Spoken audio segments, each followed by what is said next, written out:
Hello everyone, I am Astha. Welcome to our YouTube channel Government Job Genuine Notification. आज के इस video में हम इंडियन ओवरसीज़ बैंक रिक्रूटमेंट 2025 के notification को कवर कर रहे हैं, जो कि अभी हाल ही में नोटिफिकेशन रिलीज़ किया गया है 12 मई 2025 को इसके एप्लीकेशन स्टार्ट हो रहे हैं। डिटेल नोटिफिकेशन ऑफिशियल वेबसाइट पर पब्लिश हो चुका है, लेकिन इसके एप्लीकेशंस आपके 12 मई से स्टार्ट होंगे। Recruitment of local bank officer, ये जो वैकेंसी है ये LBO पोस्ट के लिए है। ये ऑफिसर लेवल की पोस्ट है, लेकिन इसमें एक्सपीरियंस नहीं मांगा जाएगा। फ्रेशर कैंडिडेट यहाँ पर एलिजिबल हैं, आवेदन कर सकते हैं। इंडियन ओवरसीज़ बैंक में जो वैकेंसीज आई हुई हैं LBO पोस्ट के लिए, ये टोटल वैकेंसी है 400 लोकल बैंक ऑफिसर्स की भर्ती की जा रही है। ऑल इंडिया से कैंडिडेट इसमें आवेदन कर सकते हैं। आपने किसी भी यूनिवर्सिटी या इंस्टीट्यूट से ग्रेजुएशन किया हो, क्योंकि ये जो पोस्ट है इसके लिए एनी ग्रेजुएट कैंडिडेट एलिजिबल हैं। तो चलिए हम एक एक करके सारे पॉइंट्स इसके देख लेते हैं। वैसे एलिजिबिलिटी मैंने बता दी है, लेकिन एज क्राइटेरिया, टोटल वैकेंसी 400 है, but state wise zone wise vacancy कहाँ पर कितनी वैकेंसीज हैं, सारा सब कुछ हम देखते हैं। सबसे पहले इम्पोर्टेंट डेट्स देखेंगे। ऑनलाइन एप्लीकेशन आपके 12 मई से स्टार्ट हो जाएंगे और लास्ट डेट आपकी रहेगी 31 मई। फ़ी पे करने की भी सेम डेट रहेगी, 12 से 31 मई 2025। ऑनलाइन आपको अप्लाई करना होगा। अभी एप्लीकेशन स्टार्ट नहीं हुए हैं, लेकिन नोटिफिकेशन आपको मिल जाएगा वेबसाइट पर।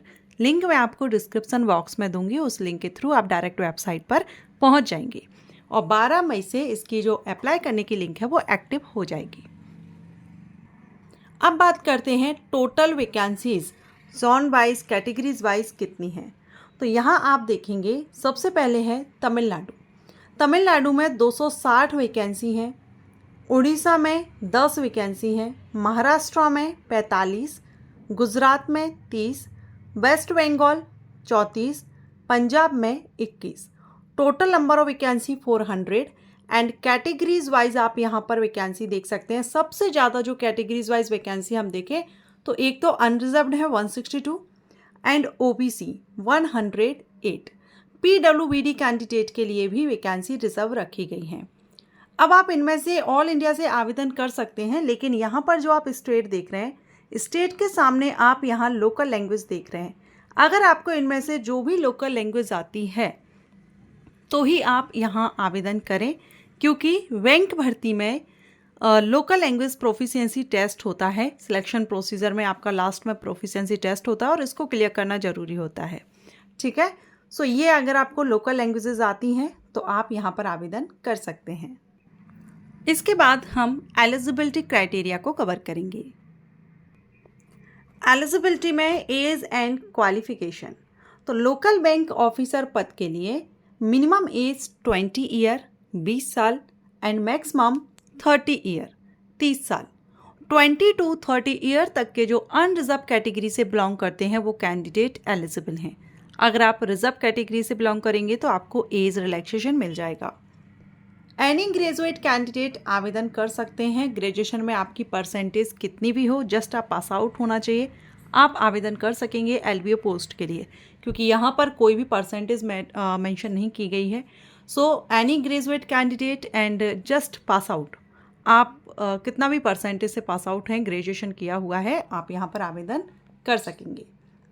लेकिन आप यहाँ देख पा रहे हैं, candidate must possess valid marksheet degree certificate that he she is a graduate on the day he she registered and indicate the percentage of mark obtain. आपका जो ग्रेजुएशन है, आप अप्लाई कर रहे हैं, तब तक आपका मार्कशीट आपके पास होनी चाहिए, कंप्लीट हुआ हो, वही यहाँ पर आवेदन करेंगे। एज रिलैक्सेशन का चार्ट देखेंगे।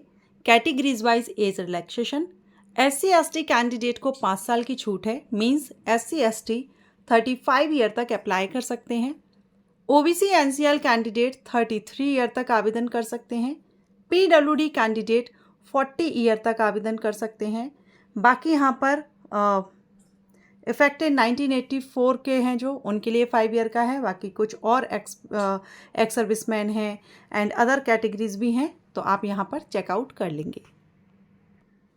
लोकल बैंक ऑफिसर पद के लिए आपको जो सैलरी है वो यहाँ पर देखेंगे आप, असिस्टेंट मैनेजर स्केल 1 की रहेगी, जो कि 48 बेसिक आपका 48,480। फिर आप यहाँ पर टोटल आप यहाँ देख सकते हैं, ठीक है। प्रोविशन पीरियड क्या रहेगा, तो प्रोविशन पीरियड आपका 2 साल का रहेगा। बैंक में जो वैकेंसीज आती हैं उसमें 2 साल का डायरेक्ट रिक्रूटमेंट में प्रोविशन पीरियड रहता है। बॉन्ड अमाउंट भी यहाँ पर है, 2 लाख रुपए यहाँ पर दिया गया है। फाइनेंशियल सर्विस इंडिमेनिटी बॉन्ड है यहाँ 2 लाख का, जो कि आपका 3 साल के लिए रहेगा। लीव क्या है, किस तरह आपको क्या अदर फैसिलिटीज़ या अलाउंसेज हैं, उसके बारे में आप पढ़ सकते हैं। बात करेंगे सिलेक्शन प्रोसीजर की, तो इसमें आपका जो सिलेक्शन प्रोसीजर है, ऑनलाइन एग्जामिनेशन होगा एंड देन लोकल जो लैंग्वेज है, लोकल लैंग्वेज प्रोफिशिएंसी टेस्ट होगा एंड पर्सनल इंटरव्यू होगा। ये फेजेस रहेंगे सिलेक्शन प्रोसीजर के। रिटन एग्जामिनेशन जो आपका ऑनलाइन एग्जामिनेशन है, इसमें आपका रीजनिंग एंड कंप्यूटर एप्टीट्यूड से 30 क्वेश्चन 60 मार्क्स के किए जाएंगे। जनरल इकोनॉमी बैंकिंग अवेयरनेस से 40 क्वेश्चन 40 नंबर के रहेंगे। डाटा एनालिसिस एंड इंटरप्रिटेशन के 30 प्रश्न 60 के रहेंगे। इंग्लिश नॉलेज के 40 क्वेश्चन 40 मार्क्स के रहेंगे। टोटल 140 क्वेश्चंस किए जाएंगे 200 मार्क्स के। सबसे ज़्यादा अगर हम देखें तो रीजनिंग के और डेटा एनालिसिस के ये 60 मार्क्स के आपके 2 रहेंगे। एंड क्वेश्चन पेपर आपको हिंदी और इंग्लिश दोनों ही लैंग्वेजेस में अवेलेबल रहेगा। आप जिस भी मीडियम में देना चाहें एग्ज़ाम दे सकते हैं, लेकिन जो इंग्लिश लैंग्वेज रहेगी, इंग्लिश नॉलेज, वो आपको इंग्लिश में ही देना होगा। एंड टोटल ड्यूरेशन आपको 3 घंटे का दिया जाएगा। इसमें 3 घंटे का टाइमिंग दिया जाएगा। कम से कम आपको 35% एंड 30% लाना जरूरी है क्वालिफाई करने के लिए। अगर आप एक अनरिजर्व कैंडिडेट हैं तो 35% एग्जाम में लाना जरूरी है। अगर आप रिजर्व कैटेगरी से हैं तो 30% लाना जरूरी रहेगा। इस एग्जामिनेशन में नेगेटिव मार्किंग भी रहेगी। अगर आप गलत आंसर देंगे तो 1/4 मार्क माइनस किया जाएगा। सो आंसर आप केयरफुली देंगे। अब रिटन एग्जामिनेशन के बाद होगा आपका लोकल प्रोफिशिएंसी टेस्ट, लेकिन एक कंडीशन है जब आपको ये टेस्ट नहीं देना होगा। अगर आपने 10th या 12th में जो सब्जेक्ट जो लोकल लैंग्वेज है जिस स्टेट की अभी हमने देखी, वो सब्जेक्ट या वो लोकल लैंग्वेज आपने एज अ सब्जेक्ट 10th या 12th स्टैंडर्ड में पढ़ी हुई है और आप मार्कशीट प्रूफ देते हैं, तो फिर आपको लोकल प्रोफिशिएंसी जो लैंग्वेज टेस्ट है वो आपको नहीं देना होगा। अगर आपने 10th एंड 12th में नहीं दी है तो उस टाइम फिर आपको एग्ज़ाम या हम कहें टेस्ट आपको देना होगा, लेकिन ये क्वालिफाइंग नेचर का ही रहेगा। एंड लास्ट में होगा आपका इंटरव्यू, और जो फाइनल सिलेक्शन है ये आपका ऑनलाइन एग्जाम और इंटरव्यू, इन दोनों की मार्किंग के बेस पर फाइनल रिजल्ट डिक्लेयर किया जाएगा। एप्लीकेशंस गाइडलाइन आप देख सकते हैं, ऑनलाइन अप्लाई करना है। 12 मई से स्टार्ट हो जाएंगे एप्लीकेशन। लास्ट डेट आपकी रहेगी 31 मई।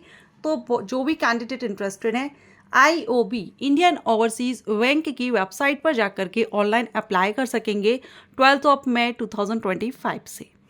ओके, आशा करती हूँ आपको ये वैकेंसी अपडेट यूजफुल रहा हो, हेल्पफुल रहा हो, तो वीडियो को लाइक जरूर करें। एंड एप्लीकेशन फीस भी आप जाते जाते यहाँ पर देख लीजिए। SC ST PWD कैंडिडेट के लिए 175 प्लस GST रहे, inclusive of GST। And general EWS OBC के लिए 850 रहेगा। एंड ये फी भी आपको ऑनलाइन ही पे करना होगा।